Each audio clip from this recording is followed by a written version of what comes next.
Hello and welcome to the Rejection Diaries. This is episode 10, the season finale. My name is Stuart.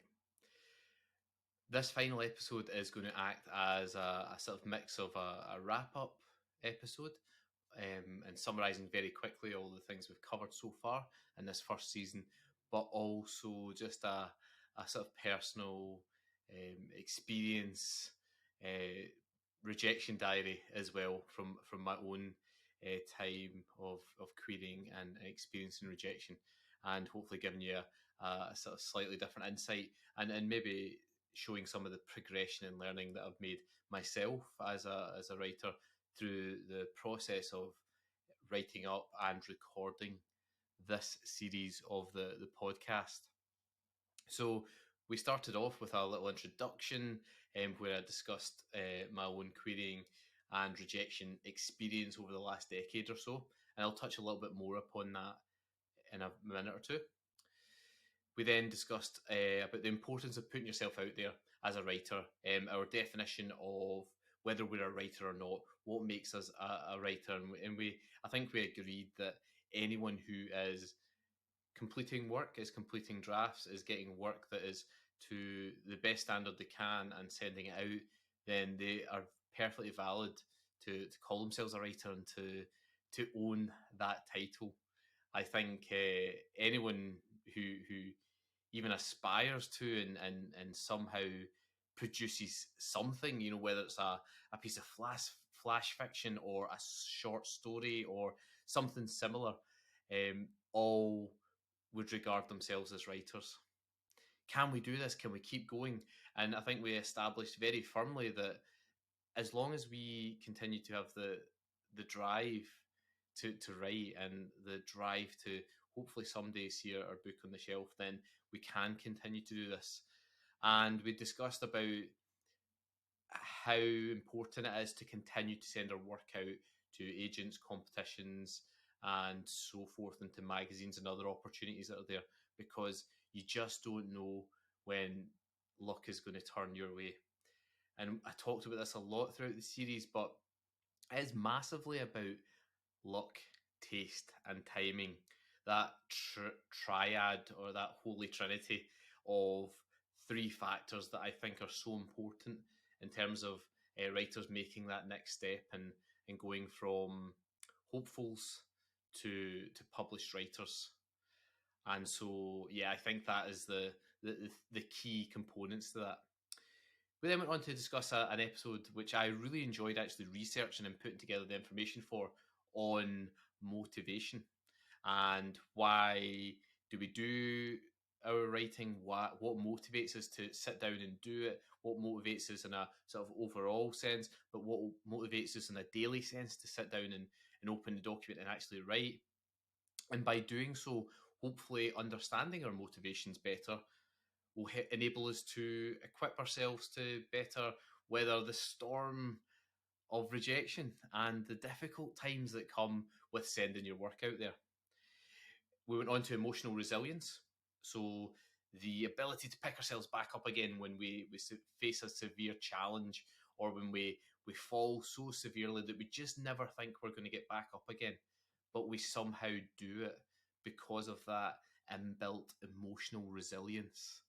And we discussed how techniques for building up that resilience so that it will allow us to deal with the bumpy road and the great falls that come ultimately with sending our work out there and getting rejection upon it.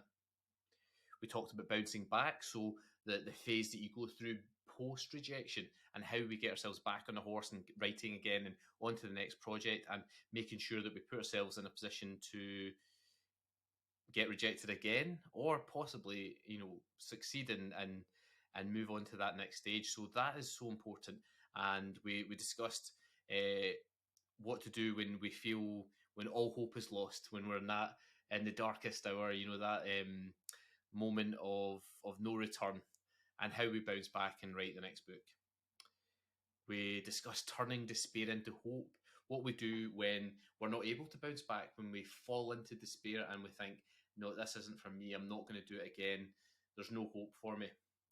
And that brought me to one of my favourite quotes, obviously from Star Wars, which is "Hope is like the sun. If you only believe in it when you see it, you'll never make it through the night." And we discussed strategies on how to pull ourselves out of those depths and to continue to have hope, even when times are difficult. We then talked about the biggest antagonist in our writing journey, which is often ourselves, and how we can overcome that biggest obstacle, and advice on not comparing yourself to others, your output, your word count, your successes, and so on, and why that's so important in terms of overcoming that sense of self rejection that can often come before we've even finished our book or sent our work out. We then went on to talk about love, the love of writing, why that is a powerful motivator to help us through the times when it is more difficult, when we do get rejection, and to remind ourselves of why we're doing this. Is it for publication, or is it because we love writing and telling stories? And we discussed the magic of picking up a book as a child and burying ourselves in that story world, and how we want to replicate that as adults for the children that we write for. We then spent last week discussing process and outcome, which is something which I found particularly useful to sort of research and to put into words how we might do that. And we talked about measuring our worth and progress in a healthy way, and focusing purely upon the processes and letting the outcomes then take care of themselves. And if we can do that, then actually this journey is going to be so much easier. And so that brings us on to today, the season finale, the final episode of season 1 of the Rejection Diaries. And I wanted to talk a little bit today about how I have possibly used or not used some of the various strategies and tips and so on we've discussed through the series, and the impact that that's had upon me over the last 10 years, but also where I'm at now in terms of continuing forth, having had that decade of rejection. Because episode 1 was all about I guess, like the history of me and my writing journey. And so I hope episode 10 will be a reflection upon where I'm now, and hopefully, where I could potentially go with my writing over the next few years or so. So I guess probably we have to go back to March, when I sent out my last book to agents, and I've been reflecting upon this week and rereading some of my work and trying to be completely honest with myself about the quality of the work, whether I had spent enough time on it, whether I had edited it enough, whether I had really given it everything I possibly could before sending it out. And it was interesting because I had to overcome my own obstacles within my own head. I was very defensive, and I was trying to convince myself, no, I did. I went through several redrafts, blah blah blah blah blah. I gave it to other people to read. I did all the things that I should do. And then I read some sections, and I was thinking to myself, is this? And then I cut it down into sort of small sections and pages, and I said, is this section truly reflective of my story, and B, is it the best reflection of my writing and my storytelling, and the craft that I've hopefully learned and developed over the last decade? And once I got over that defensive phase of saying, yeah, no, I think it is, I think it's good, I think blah blah blah, I try to I take myself out of my body, have that outer body experience, and look at the work coldly and objectively as someone else might. And I said, actually, that wasn't good enough, or that wasn't good enough. And to be more specific, I was looking at it and thinking, this feels like a narrated story, which has lots of action, it has lots happening, but not very much reaction and emotional response from the characters involved. And what happens in the story is quite traumatic, it's quite scary at times. And I wasn't feeling that when I was rereading it. And having had the space in the last few months where I've not looked at it, has allowed me to look back at it and maybe see that more than I did at the time, which again shows the importance of that old bit of advice which suggests that you put your manuscript away for a while before looking back at it. And that's possibly something which I made a mistake with, and I should have perhaps done before I sent the work out in March. I remember at the time I was particularly excited to get it out because I had done a pitch contest on Twitter and had a number of publishers as well as agents who'd liked my pitch, and that kind of I guess that probably sped up the process for me too much, and I got excited and I sent the work out, and ultimately with this degree of time and self reflection, it wasn't good enough. And I can see that now. And actually looking at it, in some ways I was a wee bit excited the other day because I was thinking, actually I know how to improve that. I think I can make that better. I know, and even articulating it to you right now, I can see where work could be done to improve that manuscript. And I think, yeah, and I think that's the wonderful thing about everything I've talked about and researched and discussed during the series is when I'm now trying to apply those various wee things to my own work, I'm seeing how effective they can be. And I hope that I will learn from this. I'm a slow learner. I'm not necessarily the fastest learner, and often make mistakes repeatedly. And before I really I really get to where I need to be, but I'm hoping that with the forthcoming project, which is actually going reasonably well, will give me that sort of experience to slow down a little bit, take time away, and hopefully produce work which I know is the very best that I can do. And even though sometimes you convince yourself at the time that it is the very best that you can do, often with that self reflection you realise it's not. And as I say, looking back at that work from last week, which I sent out a few months ago, I could definitely see that. And so that's probably where I'm at just now, and I'm obviously working on my next book, which is the time travel novel, the Young Doctor Who, and I'm really excited about that. I've shared it with a few people who have also shared excitement, which is nice. And you wonder sometimes if it's them being nice or if it actually genuinely has some merit.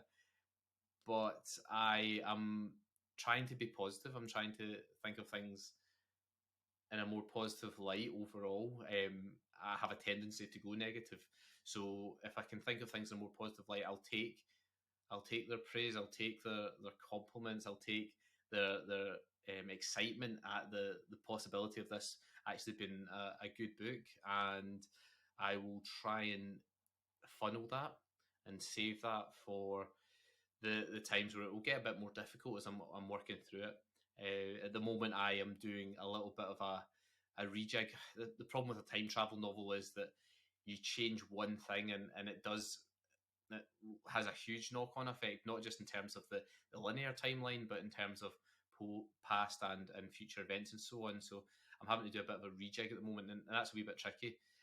But I'm hoping that, as I say, the positive vibes that I got from the first few reads of those first few chapters will be enough to help me through the rest of the draft. And as I'm working through it, and I've sent the opening chapters out to a couple of competitions actually, where they accept the first few chapters only, and they don't ask for the full. And although I've got a draft there, it's one of those things where I wouldn't be happy with probably sending it to someone right now. So I'm hoping to get that in shape before potentially anything happens with that. But yeah, I'm at the stage where I'm now starting to think, and this is really bad, and it's something that I need to try and eliminate from my head if I can. But I'm starting to look at, okay, who might be interested in this?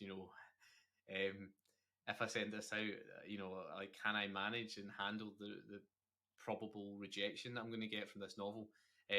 And those are bad thoughts to have, I think, in your head in the midst of a draft.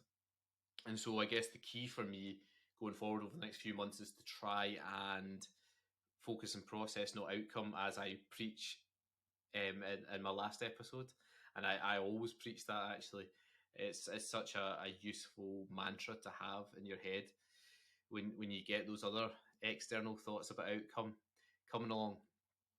But they come naturally. They come there. There's always a little bubble of hope that's welling up inside you, and because you have hope about your manuscript and you think, oh, this could be good, then inevitably your mind drifts to potential outcomes and what could happen with it.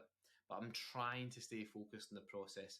We are going to, and I say we, I'm working monthly with Emma Reid on this through the Spark Mentoring, and I'm hoping that we can stick. And I think this is the key thing that I've maybe not been strong enough with in my previous novels is the heart of the novel and sticking to the very key question, which is what does my character want? What's going to stop them getting it? And what do they ultimately need to learn in the novel? And that's, I'm trying to stick to that in every single chapter and every single scene, keep that pertinent so that there's no wayward storyline, there's no flat chapters. We're always on the edge of their seats saying, are they going to get what they want? What's going to stop them? Are they going to be stopped? And actually, as hopefully as we go through the novel, we start to see a little bit more about what the character needs rather than what they want, and we start rooting for them to get that as well.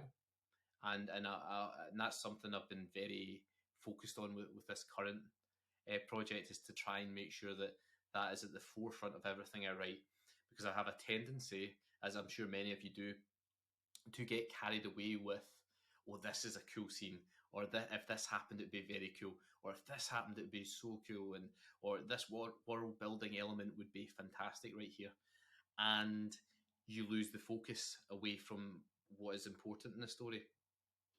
And yeah, I think that keeping that at the forefront of your mind, having a little post-it note, or as I do at the top of the Word document, the manuscript, I have the pitch there. And that's really useful just to remind me every time I open it up what the pitch of the story is, what is the focus. And really, in pretty much every part of the book, you should be able to have a sense of that, of what's at stake, what the person wants, what's in their way, and so on. That should almost always be at the forefront of every scene within your book. And I think I'm really, really guilty of this myself, if you start going off in wayward tangents, then you lose that, and you can lose your reader when that happens. And as I said earlier on, one thing that comes with a bit of experience is hopefully learning from the experience. And we discussed a little earlier about how I felt there was a lack of reaction and emotional response from some of my characters in my previous project. I felt like I undersold that. I really didn't go into that, and that's a problem of mine. I think it's because I write first person, and I try to be in the character, and sometimes I'm feeling it myself, but I'm not articulating that in the words that I'm typing. And that's something I'm going to really keep at the forefront of my mind as I work through this project, is to think, how am I feeling? How would I react to that? I.e., the character, how would they feel? How would they react to that? What is going through their mind at that very moment? And try and not it's the whole show not tell thing, isn't it? I wouldn't necessarily expect every single thing to be documented. Like, oh, Sam felt sad, or Sam was feeling blah blah blah. Like that. We don't need to have that at every turn, but just keep that at the forefront so we're seeing some kind of reaction. Because I guess the reason we love story, and this is something that, again, as I've become older and experienced life more, I've realised more, is the reason we love story is because we like to see people put in difficult situations and see how they react. Now, I hadn't planned to mention this, but it just popped into my head as I said that. My wife is a huge fan of Love Island, and I don't know if many of you watch it or have seen it before, but the basic premise to me, from someone who I haven't seen that much, but I've seen clips, is that they put those poor people, or some of them are not poor people, I guess, but they put those unsuspecting people into situations where it's going to be difficult for them. They consciously contrive situations where it's going to be awkward and where we're going to get some sort of reaction from the people involved. And I think that's what makes that such compulsive viewing, is that people want to see people put into difficult situations, how they're going to respond. And I think that's the key to storytelling. And it's something, as I say, I'm going to keep in the forefront of my mind. And obviously you should too, is as you're telling a story, how can you put your character into a tricky situation and how are they going to respond? And if you can keep doing that, you're going to get your reader thinking that exact same thing. How are they going to get out of this? How are they going to react to this? What are they going to do next? And that is the hook, the thing that glues your reader, I think, into story. And I've been conscious of it, as I say, for a while now, but maybe not been applying it as well as I would like to. And going forth, that is going to be one of my number one key take homes, is put them in tricky situations, see how they react, and make sure the reader can be shown how the characters are going to react as well, so that they can empathise or disagree. Disagree with actually is quite a powerful one, and really does keep your readers compulsed towards the story. I know that when I see someone in a book or a film or a TV series who does something that I wouldn't do, that is actually more of a hook and more intriguing to me than someone who does something that I probably would do. And so that, again, that's something to keep and bear in mind for both myself and for your own storytelling, if you need advice from me. Anyway, so yeah, over the next few years, I'm hoping that I can take all this stuff and apply it more to my own approach. I do think of the overall fear of rejection and the weight of rejection over the last few years has definitely slowed me down. It's put a lot of doubt in my head, but hopefully, with what I've researched, learned, and preached, and can hopefully now apply myself, I can cope a little bit better over the next couple of years with my writing. Now, before I go and finish this first season of the Rejection Diaries, I wanted to put an invitation out there for any other writers who may have been in a sort of similar situation to myself. They have been rejected multiple times over multiple projects, and they feel that they've got a story to tell around their rejection, and they don't mind sharing it. If you are or feel you're one of those storytellers, and you can be published or unpublished. I'm not looking for someone who is a bestseller. And actually, sometimes when they are the bestseller, as great a story as that is, and it offers hope and so on, it's sometimes nicer, or it's a nice alternative to hear from someone who hasn't made it but is still going. Because for me, that shows a high degree of strength and resilience to keep going, even though after multiple projects and hundreds of rejections, you're still not where you want to be. So if you think that's you, I'd love to chat to you. I'd love to have you on, and we could have a little chat about rejection, about your own strategies, about where you are with your work just now, how things have been for you in the past, what the toughest parts have been about the creating and rejection journey, or what are the perhaps highlights, because everyone's got a few highlights, a few moments which have given them enough motivation and hope to continue. So if you feel like that's you, I'm going to put a form in the newsletter this week. You can click on it, just pop in your name and your email and just a little bit about what you want to talk about, just so I've got an idea in advance. Now, if we get up to 10 people, I'll have everyone on. We'll chat over the course of probably October, November. If we get excess of that, then obviously we might have to look at doing that over a more sort of staggered period. What I will do is I'll contact anyone who I'm going to chat to in October and November fairly soon. And if I don't get in touch, it's not because I don't want to chat to you. It might just be that we've had a big response to it, and I would then maybe look to chat to you in the new year, or sometime just after. Okay, so it would be lovely to chat to more of you about this. I think I've shared a lot about my own personal experience, my own ways of coping with rejection, the different strategies that I've been trying to implement myself to better deal with it. And I hope that maybe we can get some similar honesty from some of you writers out there just now. It'd be lovely to chat to you. It'd be lovely to share. So that is the end of season 1 of the Rejection Diaries. My name's Stuart White. May the force be with you.